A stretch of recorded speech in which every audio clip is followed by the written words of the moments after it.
Bonjour à tous, ici Cyril Cara du blog Objectif ISF.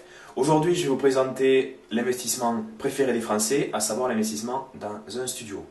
Donc un studio, comment c'est composé? C'est composé d'une pièce d'eau, voilà, suivez-moi, où les WC sont généralement intégrés à l'intérieur.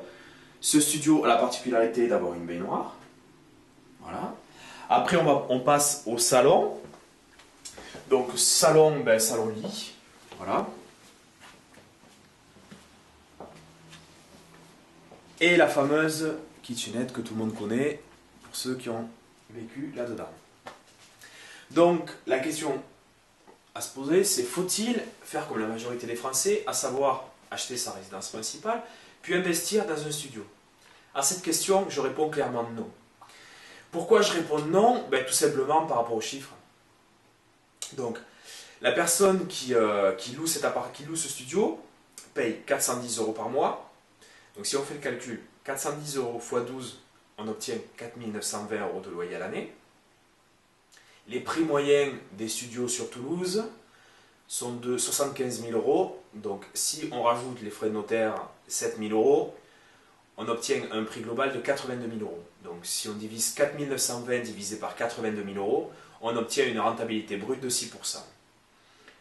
Donc il n'y a pas besoin de continuer les chiffres. À 6% de rentabilité, on sait que on est obligé de mettre tous les mois de l'argent pour se payer ce studio.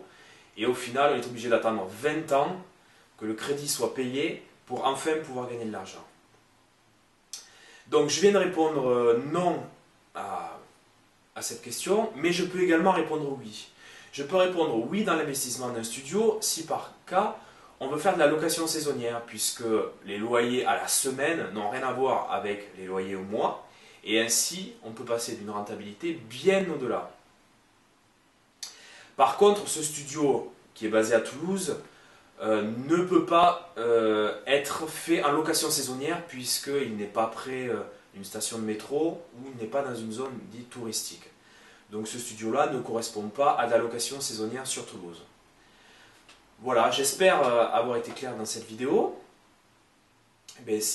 N'oubliez pas de vous abonner sur ma chaîne YouTube qui est en bas à droite.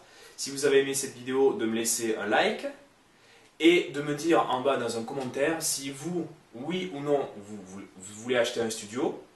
Et si oui, pourquoi? Ou sinon, pourquoi vous n'achèterez pas de studio? Je vous remercie de m'avoir suivi. C'était Cyril Cara du blog Objectif ISF.